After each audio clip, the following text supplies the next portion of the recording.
Assalamualaikum warahmatullahi wabarakatuh. Perkenalkan, saya Ahmad Rafiq Suyadi, mahasiswa Universitas Pelita Bangsa dengan NIM 112411340.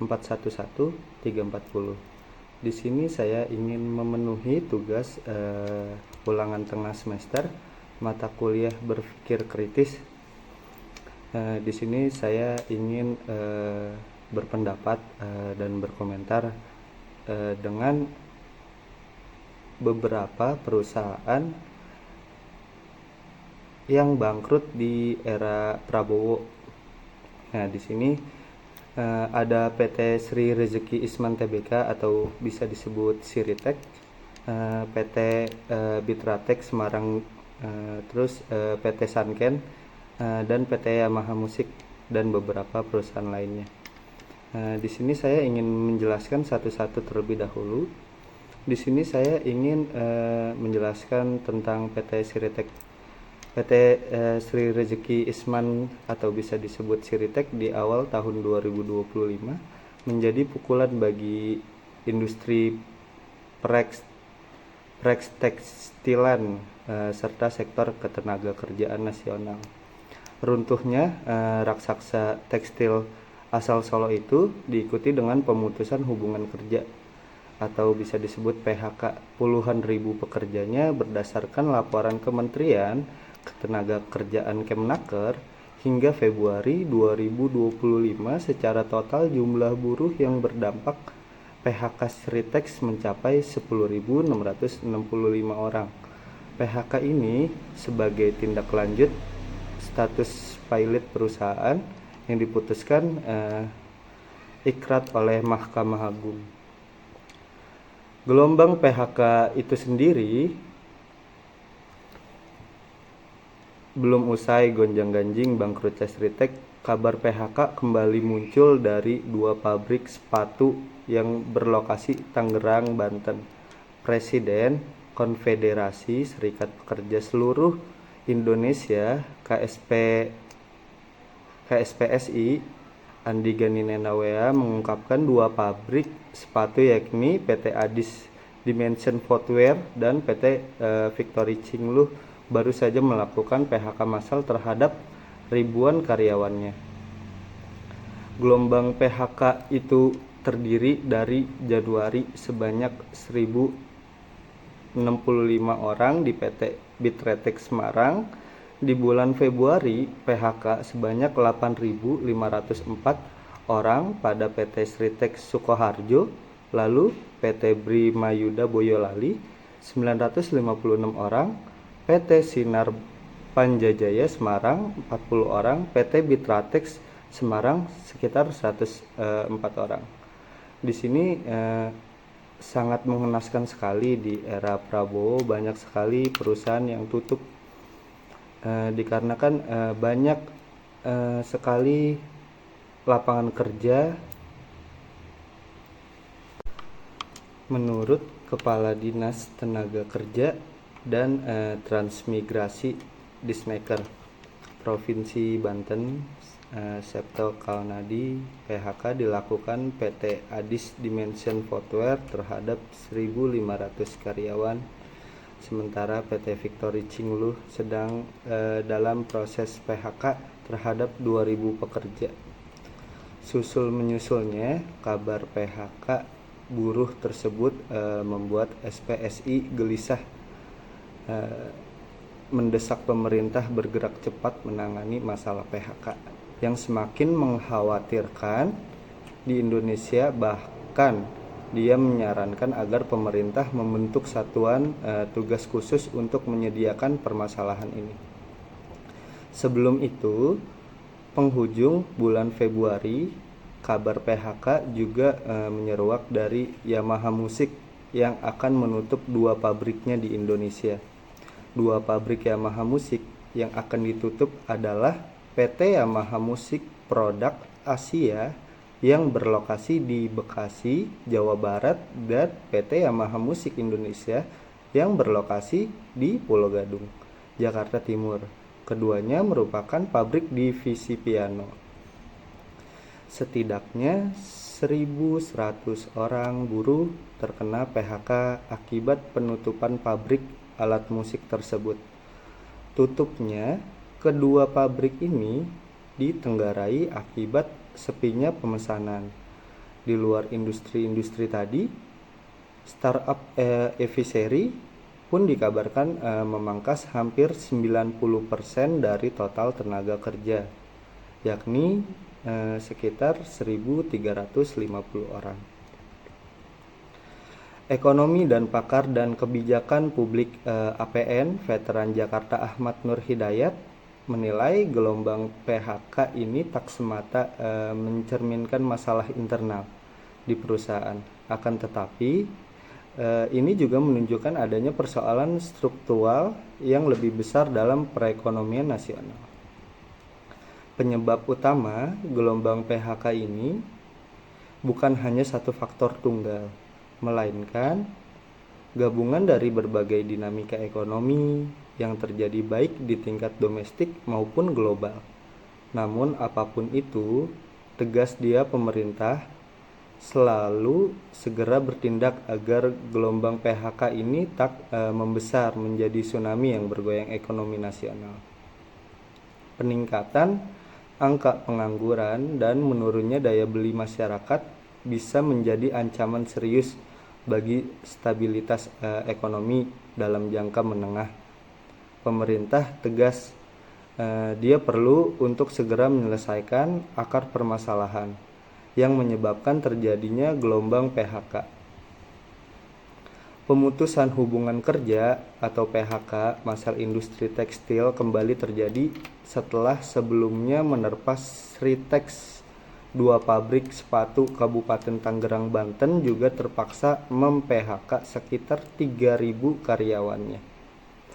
Menurut Direktur Ekonomi Digital Center of Economics and Law Studies (SELIS), Nailul Huda, fenomena ini menjadi indikator bahwa ekonomi Indonesia sedang tidak baik-baik saja. Ia bahkan menyebut fenomena PHK massal ini sebagai lampu kuning bagi perekonomian dalam negeri. Maraknya PHK massal lantaran industri dalam negeri sedang babak belur dihajar oleh kondisi global dan domestik yang tidak stabil. Permintaan dari Cina dan AS menurun drastis dalam 2 tahun berakhir. Akibatnya, produksi TPT, tekstil, dan produk tekstil dalam negeri dirasionalkan dengan permintaan ekspor. Ditambah persaingan keras yang dihadapi industri TPT dalam negeri dari impor murah dari Cina dengan dikeluarkan Pemendak yang mempermudah arus impor barang dari luar negeri, membuat kondisi semakin sulit. Berpendapat aturan tersebut membuat masyarakat lebih memilih produk dari Cina yang lebih murah dibandingkan dengan produk lokal. Apalagi belakangan juga banyak beredar impor Cina ilegal yang semakin menggerus industri nasional. Kemungkinan PHK akan bertambah sangat terbuka mengingat PMI kita masih belum membaik. Permintaan dalam negeri mungkin akan membaik dalam beberapa ke depan, namun tidak akan signifikan. Selain itu, hal ini menyebabkan maraknya PHK di Indonesia karena pertumbuhan ekonomi Indonesia saat ini tidak berkualitas. Salah satu indikatornya menurut pemerintah adalah sektor industri tidak optimal dalam menyerap tenaga kerja. Saya mengatakan jika dahulu 1% pertumbuhan ekonomi bisa menyerap hingga lebih 400.000 tenaga kerja, maka saat ini 1% ekonomi hanya menyerap sekitar 100.000 tenaga kerja saja, sehingga dalam jangka menengah dan panjang kondisi ini akan memperparah kemiskinan dan ketimpangan.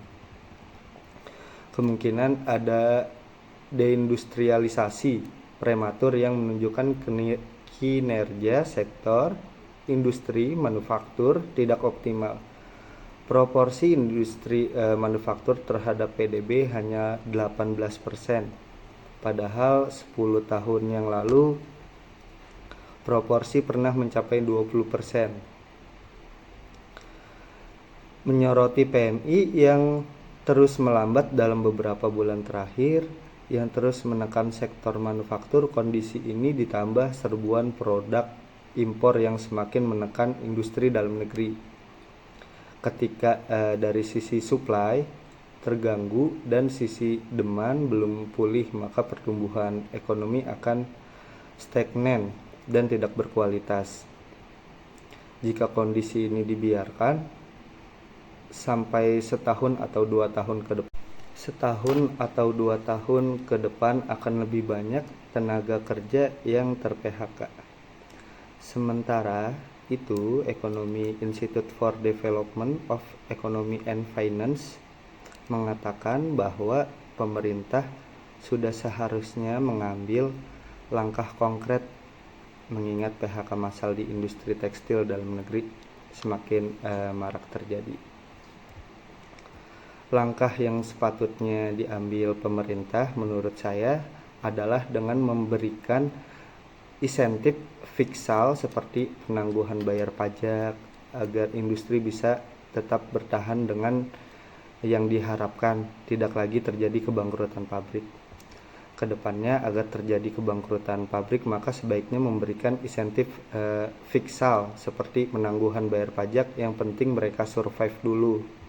Kemudian insentif moneter menurutnya juga bisa diberikan berupa subsidi bunga dan mendorong kredit murah, sehingga bila pengusaha mengalami kesulitan keuangan, maka mereka bisa utang dengan bunga yang lebih murah ditambahnya.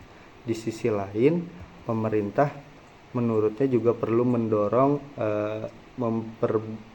memperbedayakan lebih banyak usaha mikro kecil dan menengah UMKM. Sebab UMKM adalah penopang ekonomi yang lebih banyak menyerap kinerja dibanding sektor lainnya. Kontribusi UMKM untuk menciptakan lapangan pekerjaan lebih besar daripada industri besar. Pemutusan hubungan kerja atau PHK di industri tekstil atau tekstil TPT berlanjut. Awal Asosiasi Produsen Serat dan Benang Filamen Indonesia, Ketua Umum APSIFI Retmagita Wirawasta mengatakan persoalan PHK di industri TPT ini disebabkan oleh adanya serbuan barang impor ilegal yang masuk di Indonesia.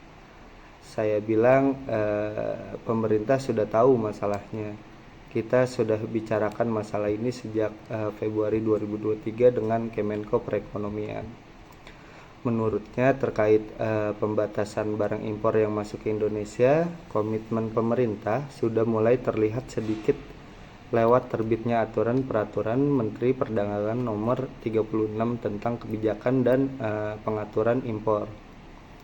Seiring perjalanan regulasi tersebut sudah 3 kali dilakukan revisi karena dinilai belum mengakomodir kebutuhan industri pada awal tahun 2024. Bongkar pasang regulasi soal impor.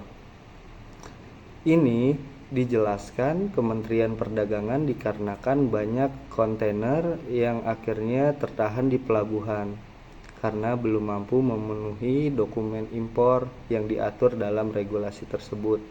Sebab pemerintah mencoba mengetatkan barang impor yang masuk, namun berujung pada penumpukan kontainer di pelabuhan dan barang tidak terdistribusi dengan baik di pasar. Di balik aksi bongkar pasang revisi aturan impor barang legal, Retma menilai pemerintah lalai untuk mengatasi atau menindak tegas praktik masuknya barang impor yang ilegal.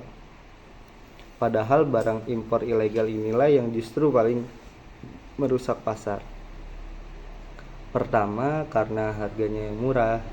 dan bebas pajak, keduanya penegakan hukum masih lemah sehingga praktik demikian masih langgeng sampai saat ini. Jumlah itu belum termasuk karyawan.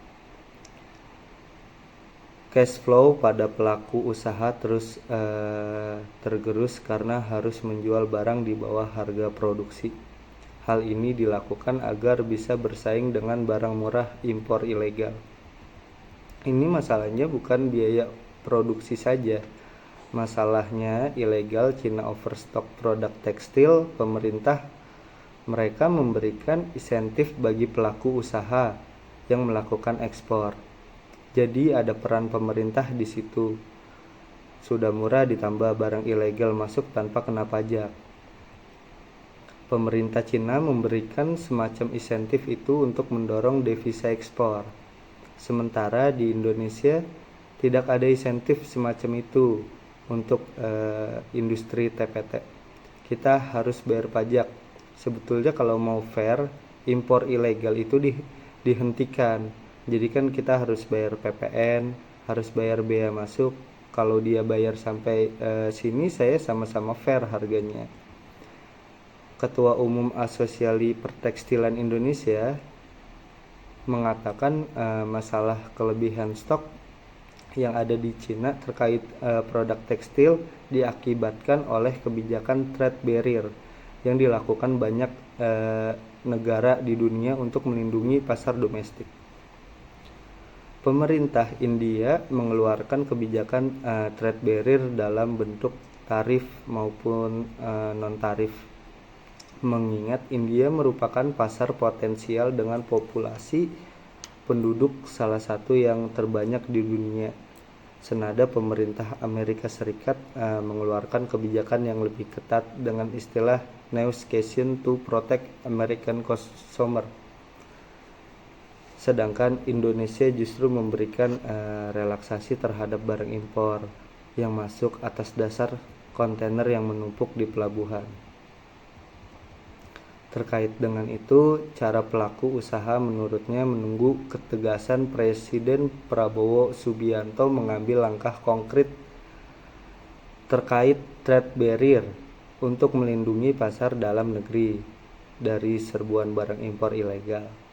Seperti India, mereka menerapkan non-tarif barrier dalam bentuk sertifikasi industri atau lebih dikenal dengan BIS, Bureau of India Standards Certification. Tujuannya untuk meyakinkan produsen dan produknya memenuhi kriteria yang ditentukan. Meluas fenomena pemutusan hubungan kerja di awal tahun ini membuat semua pihak prihatin. Sebab jika terus berlanjut dikhawatirkan bisa menjadi ancaman serius bagi stabilitas ekonomi dalam jangka menengah. Pengawasan terhadap impor perlu diperketat agar industri lokal tidak semakin tergerus oleh produk asing yang lebih murah. Untuk sektor teknologi, pemerintah perlu memastikan adanya dukungan bagi startup yang memiliki model bisnis berkelanjutan. Banyak startup yang tumbuh cepat tetapi tidak memiliki fundamental keuangan yang kuat sehingga rentan terhadap krisis.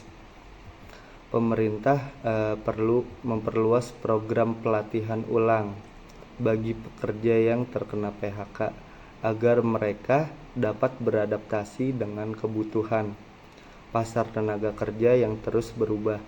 Kemudian perlu ada sinergi yang lebih kuat antara pemerintah, dunia usaha dan serikat pekerja untuk mencari solusi yang lebih komprehensif terhadap lonjakan PHK. Dialog sosial yang lebih insentif menurutnya dapat membantu menciptakan mekanisme mitigasi yang lebih baik sebelum PHK massal terjadi.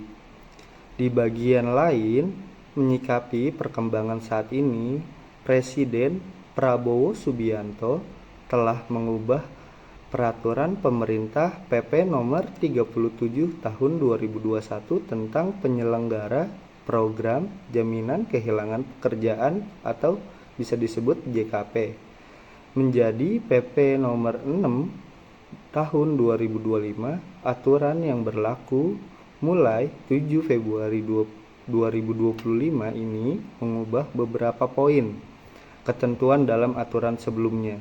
Yang pertama adalah terkait adanya perubahan tingkat iuran program JKP. Diketahui pada pasal 11 PP nomor 37 tahun 2021, iuran JKP sebesar 0,46% dari upah sebulan. Kini dalam PP nomor 6 tahun 2025, iuran JKP ditetapkan sebesar 0,36% dari upah sebulan. Perubahan kedua terletak pada pasal 21 PP nomor 37 tahun 2021 yang mengatur manfaat uang tunai diberikan setiap bulan paling lama 6 bulan dengan ketentuan 45% dari upah untuk 3 bulan pertama dan 25% upah untuk 3 bulan berikutnya. Dalam pasal 22 ayat 1 PP nomor 6 tahun 2025, ketentuan itu diubah menjadi 60% dari upah tenaga dengan kerja jangka waktu paling lama 6 bulan. Perubahan ketiga adalah adanya penambahan pasal 39A yang mengatur ketentuan manfaat JKP tetap dibayarkan oleh BPJS Ketenagakerjaan apabila perusahaan dinyatakan pailit atau tutup sesuai dengan aturan perundang-undangan. Perubahan keempat pasal 40 PP 6 tahun 2025 mengatur bahwa hak atas manfaat JKP hilang jika pekerja tidak mengajukan klaim dalam waktu 6 bulan sejak pemutusan hubungan kerja, telah mendapat pekerjaan baru atau meninggal dunia. PHK adalah penurunan daya beli kelas menengah. Kemudian mempengaruhi tingkat penjualan perumahan atau apartemen, juga penjualan kendaraan konvensional. Menurut dia, hal ini menjadi tanda akan terjadi pelemahan ekonomi yang diakibatkan oleh penurunan daya beli masyarakat, sehingga dia memproyeksikan prediksi yang paling tepat mengenai pertumbuhan ekonomi di Indonesia di akhir 2025 adalah dibidik oleh Bank Dunia.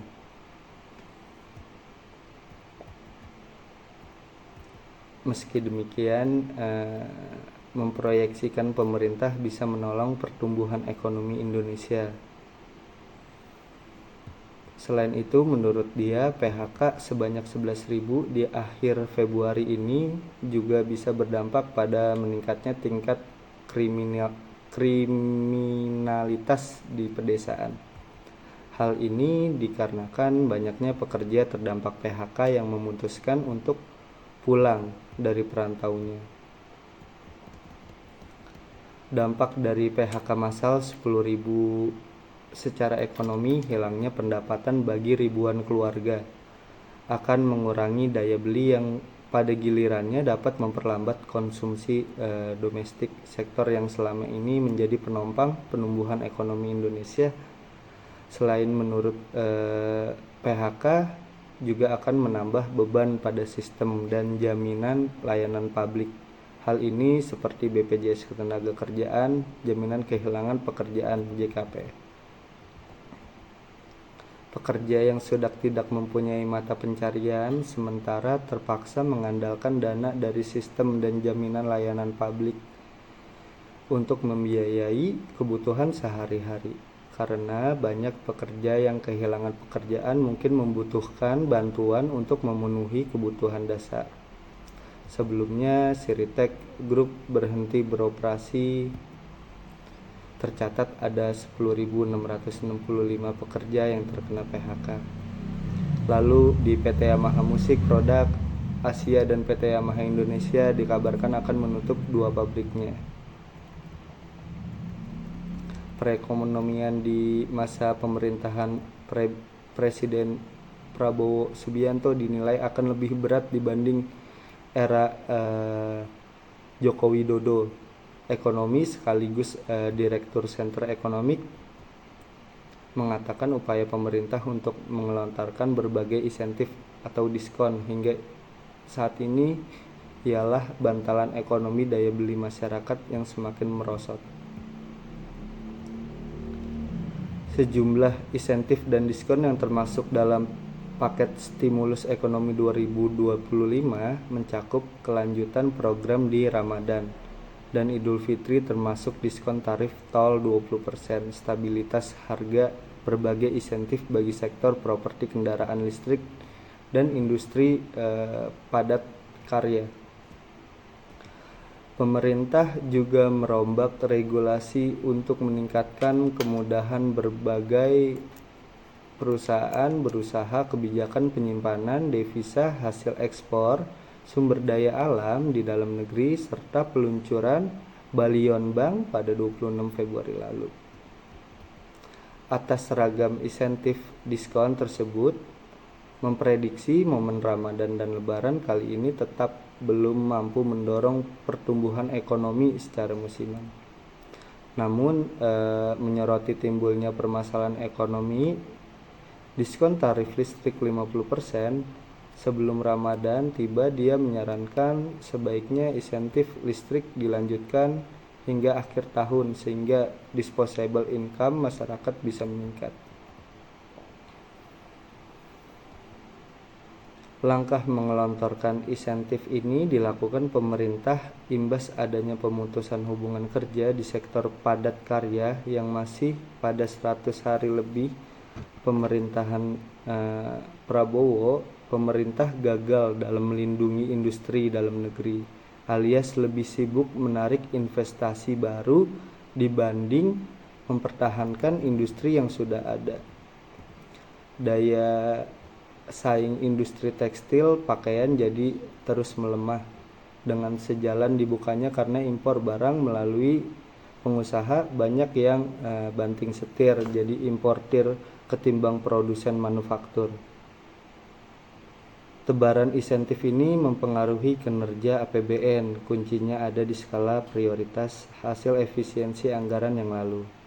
Berbeda dengan Direktur Eksekutif Institute for Development of Economics and Finance menyarankan pemerintah mengalokasikan anggaran hasil efisiensi untuk pemrograman prioritas lain seperti pendidikan, swasembada pangan, dan hilirisasi industri. Masalahnya kita tuh butuh insentif yang memang bisa mendongkrak produktivitas kita, jadi mengenerate aktivitas-aktivitas produktif. Sekian yang dapat saya sampaikan untuk memenuhi UTS mata kuliah berpikir kritis. Semoga dapat menjadi sumber pengetahuan dan ilmu baru bagi kita. Kurang lebihnya mohon maaf. Wabillahi taufik wal hidayah. Wassalamualaikum warahmatullahi wabarakatuh.